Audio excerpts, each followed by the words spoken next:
Welcome back, guys. So, our second story of the day is the war in Ukraine. So, we're going to cover it because there has been a development um, in that conflict.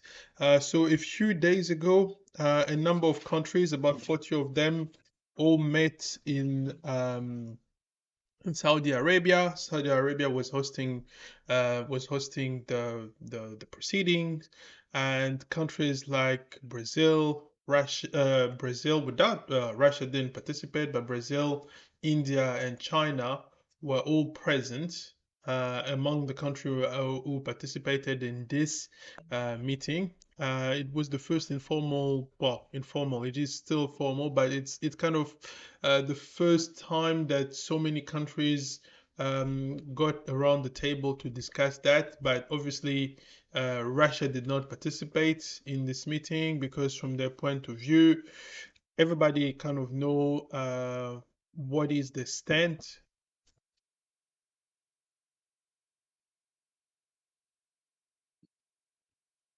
Yeah, so this is the situation that has been happening, and with all these countries. So now, why is this so important? Why is this so important? I think it's a first step.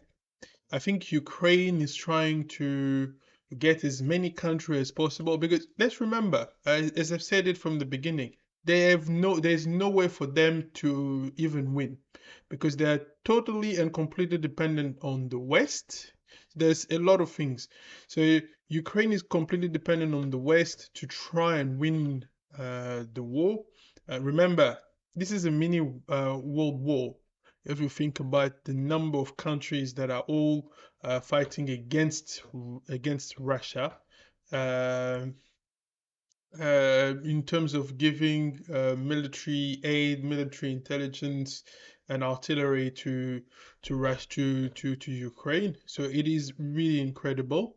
And the war effort is massive. That is currently underway. It's really big.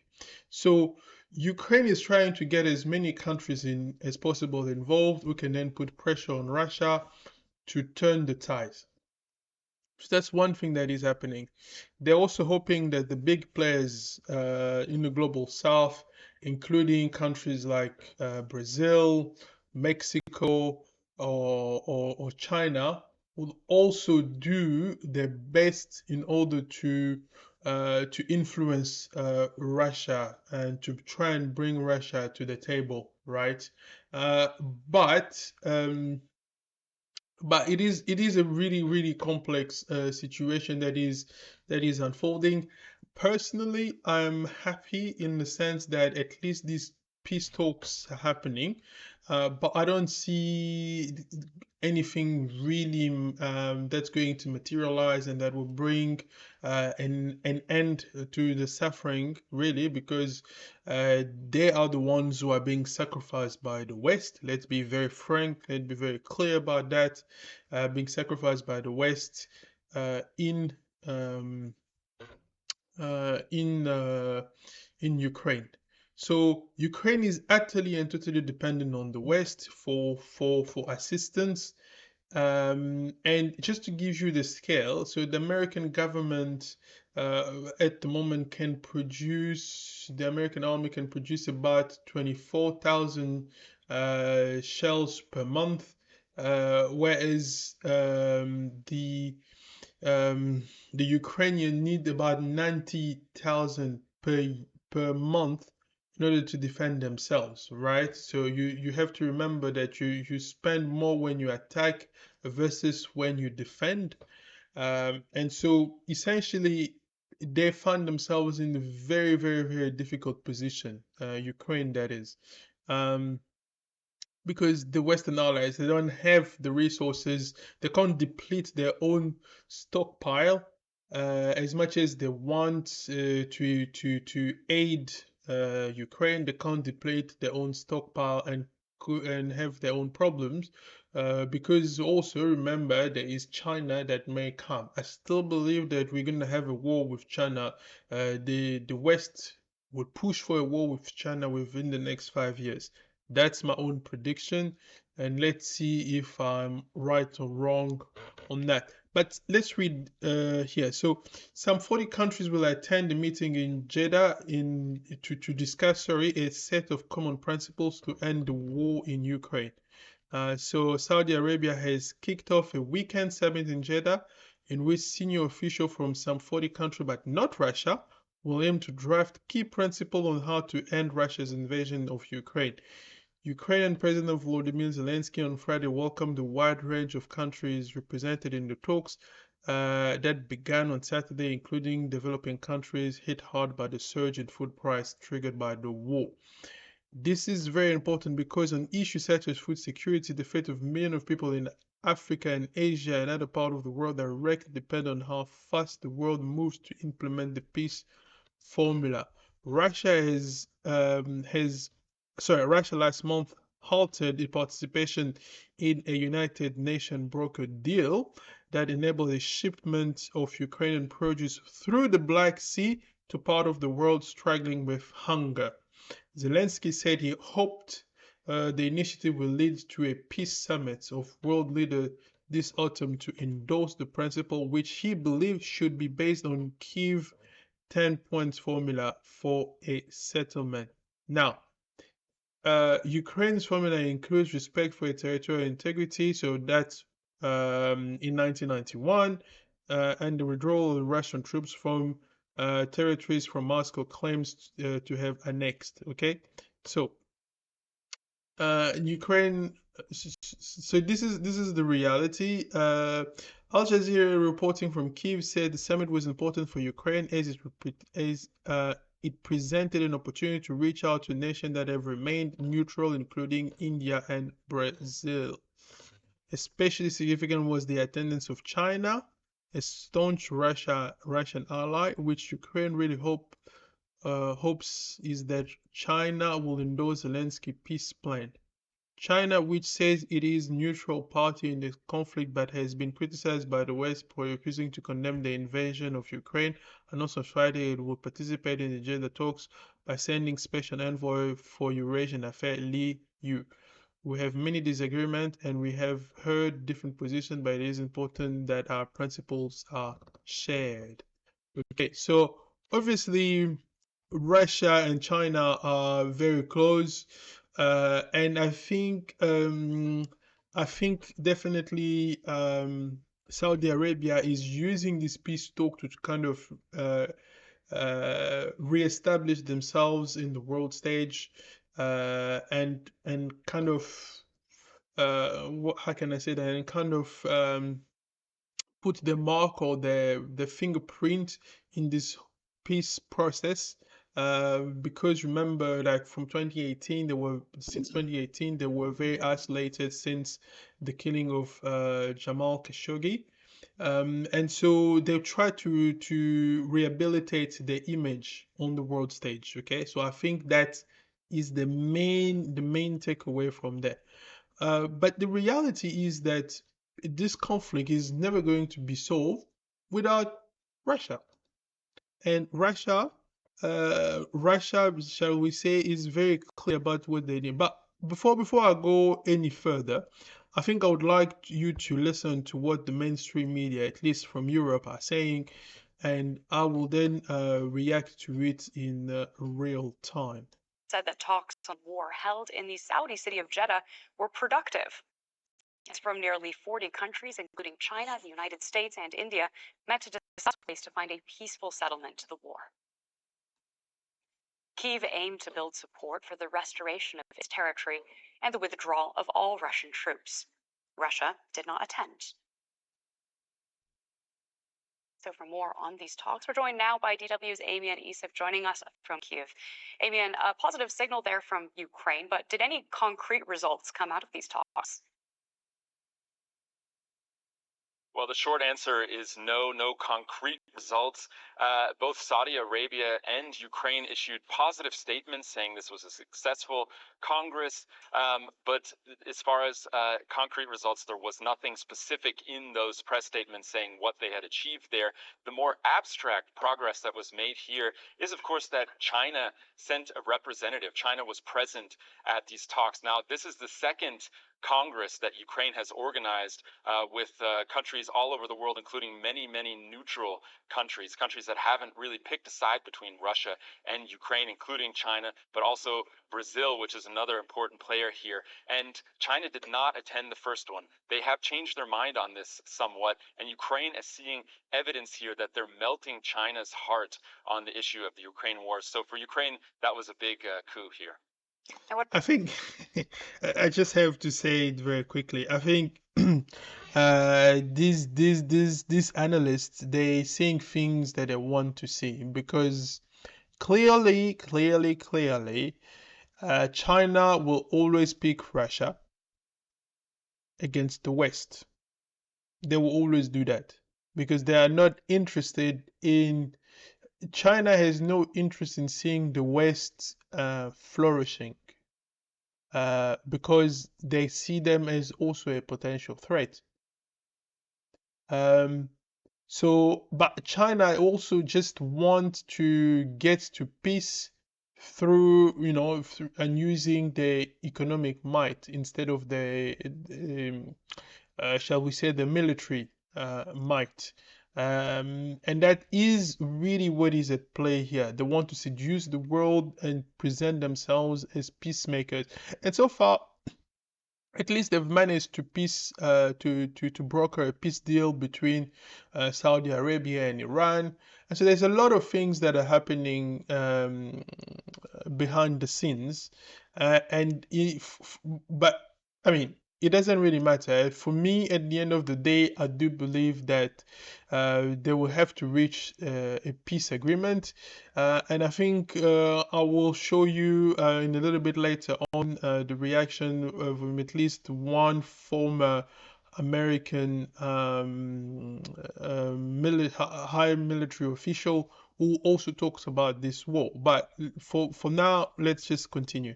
What about Russia? We know its representatives didn't attend. Do we have more information about what reaction has been from Moscow? Well, there's a lot of bravado here. Foreign Ministry spokesperson said that there's absurd nonsense to hold quote-unquote peace talks without Russia at the table. Dmitry Peskov, who is the Kremlin spokesperson, said there's currently no grounds for agreement between Russia and Ukraine, and that this will continue for the foreseeable future. Dmitry Medvedev, who is the former president of Russia and a close confidant of Vladimir Putin, went even further and said that Ukraine needs to get on its knees and beg for mercy, which is quite absurd considering that the front line here is in a stalemate. And so Russia has issued a lot of these very aggressive statements, but what is interesting here is that they did ask to be briefed by Saudi Arabia on the results of these talks. So obviously a lot of interest when big actors like China and Brazil are meeting with Ukraine behind Russia's back, essentially. And do you think in this meeting we saw Ukraine managing to get more support from countries in the global south? We definitely didn't see as much as Ukraine had hoped for. Oh, and you will never see it. You will never see it, my friend. And the reason why you will never see this support that you have is because those people, including people like me who come from there, are tired of people like you. Are tired of the desire of continuing to create problems elsewhere that those populations have to face. And when your countries just walk freely and they're like, well, it's not our problem. They're tired of that. So Ukraine is never going to see what they hope to see from these countries, because none of them remembers Russian tanks in their countries, but they all remember Western tanks, all one way or another attacking the country. That is simple. It is as simple as that. It is not that hard to understand. Ukraine will never see that. We'll never see it from Brazil, India, and so on and so forth. They will never see that. Kind of blow to Ukraine on August 2nd, right before the Congress began. Mexico pulled out, did not send an envoy. AMLO, the president of Mexico, said that would not attend talks unless Russia was present.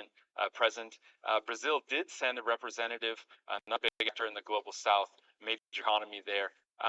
They did send a representative. They were present at these talks, but during the talks, they said that any real discussion of peace in Ukraine would have to include both sides. That means including Russia. So a little bit disappointing for Ukraine there. But again, just bringing a lot of states to the table that Ukraine does not often get a chance to meet face to face with. Indonesia, Egypt, for example, a lot of huge populations who have been fairly neutral on this subject, who Ukraine is really hoping to win over. And these talks are part of a long-term plan to bring other countries into fold and to join the allies that are supporting Ukraine against the war of aggression. So anyway, so that was so crazy. Now I just want to pull back for a bit. It's from the hill rising, and you will hear this retired colonel. So there is, and Russia has been pretty consistent among saying that all the way back to the Istanbul meeting in March of 2022. And they said in the aftermath of this meeting, again, it's very similar, which is that the Ukraine side cannot be in NATO, needs to be non-aligned and neutral, and that the territories that Russia currently possesses will remain in Russian territory. And they said those are the ground realities. And until any discussions even talk about that, it's a non-starter to even begin. And of course, the Ukraine side, at least on paper, says they still want to go back to the 1991 borders. But there was one crucial thing from this meeting that did seem to have an inch of progress, in that for the first time, Ukraine did not specifically say they have to have an outcome that Russia has to leave all of Ukraine before they can begin negotiations. So that's a tiny concession, but it's starting to get into the reality that will never be able to even start negotiations. And right now, Russia has no incentive to even talk about anything if the other side is not going to understand or accept their terms, their minimal terms, which is non-alignment and the current territories remaining in Russia. And until that happens, Russia will continue to fight. And if I can just point out, the big risk for Ukraine is that the longer they delay, even contemplating that, the greater the risk that they lose more territory in a solution later. Yeah, I mean, you referenced the conditions on the ground a little while ago. I'd like you to explain what it's looking like for Ukraine on the ground and what leverage what they have in these negotiations to be asking for the older borders, the pre-invasion borders. Well, and one other thing that these negotiations exposed is that Ukraine government is finally belatedly coming around to recognizing they can't win on the ground militarily what they want to achieve politically. And, the Zelensky regime has been emphatic and adamant about, always we're going to win, we're going to get all of our territory back, and that's how it's going to be.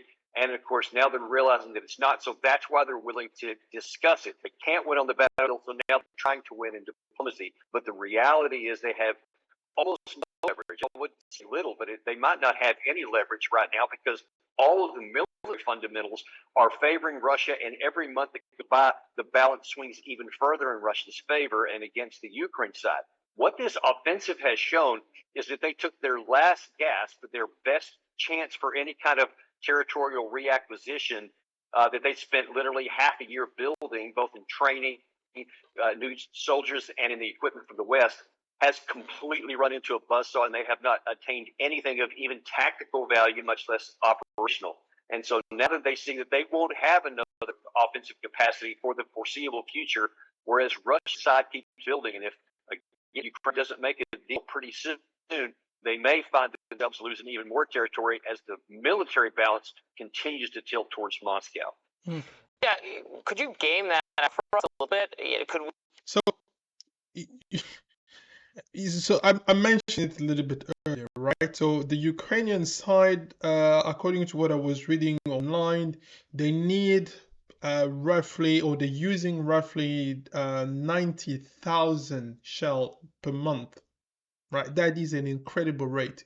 And yet, right now, at least the Americans, so the biggest supporters or provider of armament, can only produce about 24,000 because technically they're still in peace deal. And in order to produce that level, the entire American economy needs to be changed into so they need to be changed into a war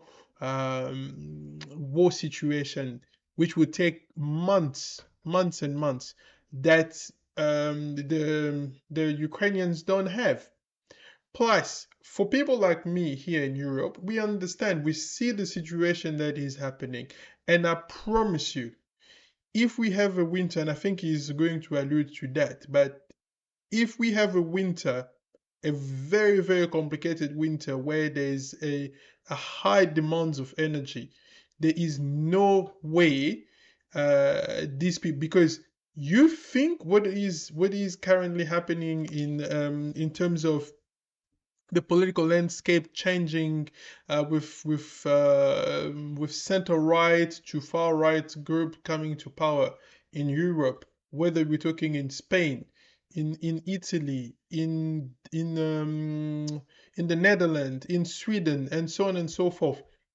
If you think this shift has no link to, say, the economic situation, then you haven't been paying attention, right? So that's what is at stake.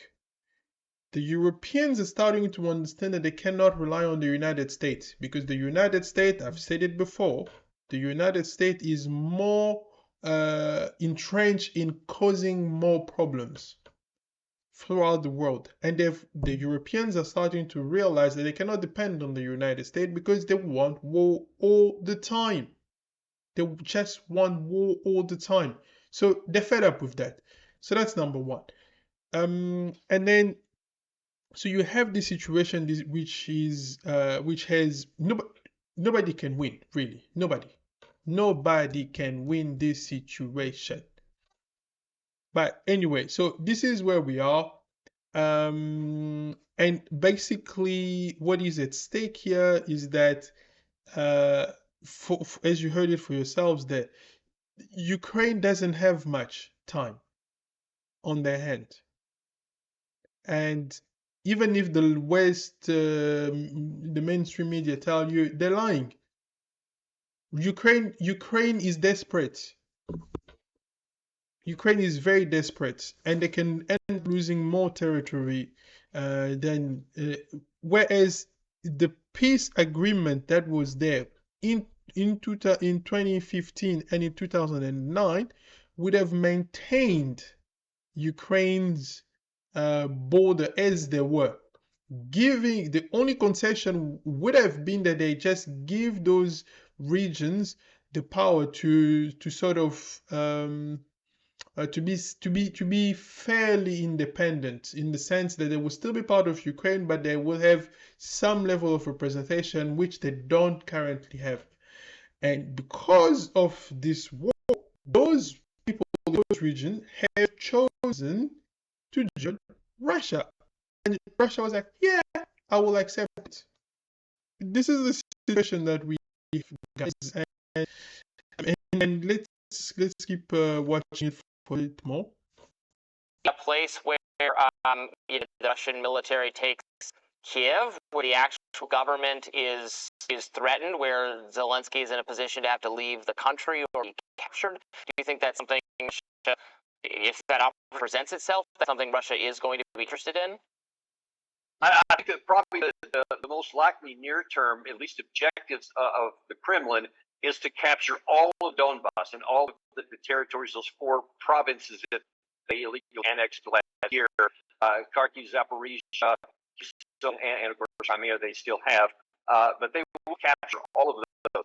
If they still don't get a deal after that, then I think the next target, and already starting to make preparations for this, are either Kharkiv in the north city of Kharkiv or in Odessa, and they have been attacking their infrastructure in both of those locations to weaken them, so that in the event that they have, surplus of personnel, which they have been training since at least October of last year, conceivably could move in those directions. And I think that's what many of them desire to do. Whether they have the capacity remains to be seen, but I think that's the risk.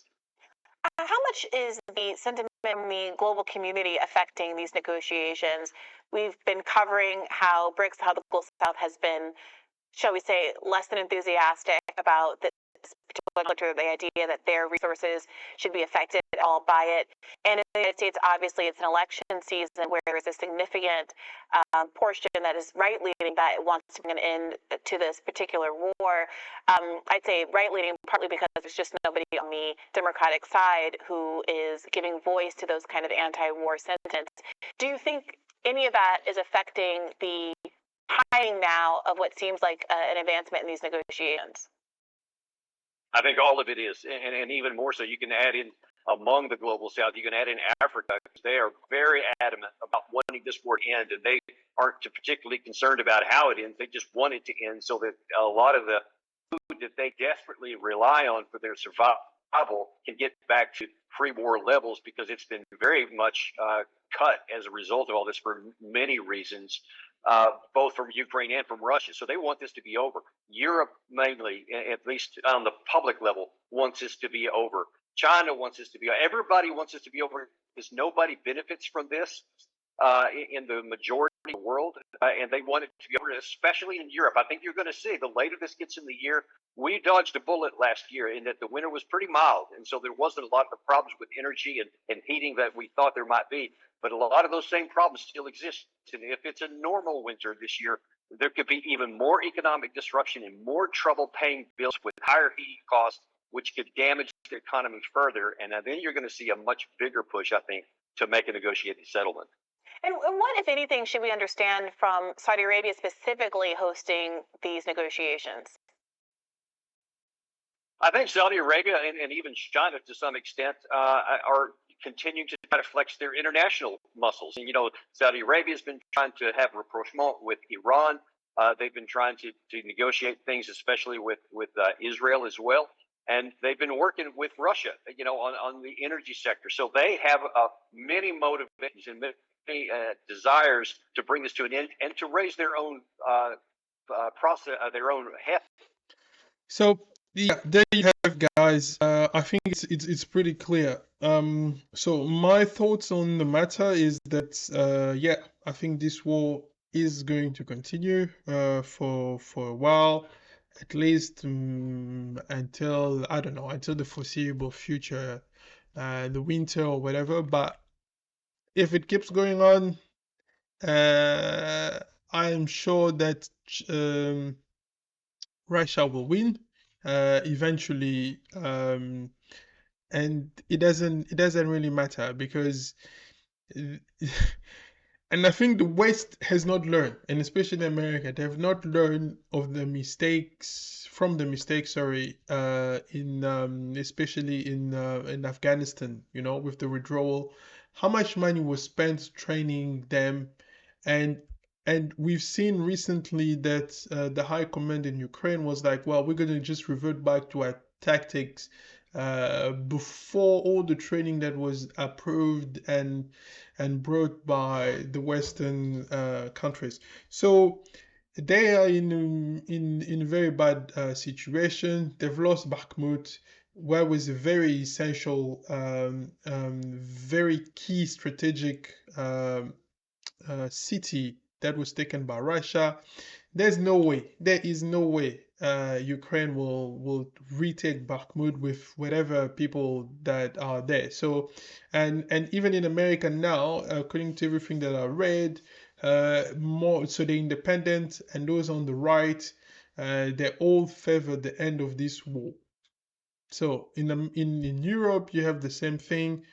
And really, it's just like the Americans. It's just the Americans who want, or at least the government, who want to continue with this nonsense.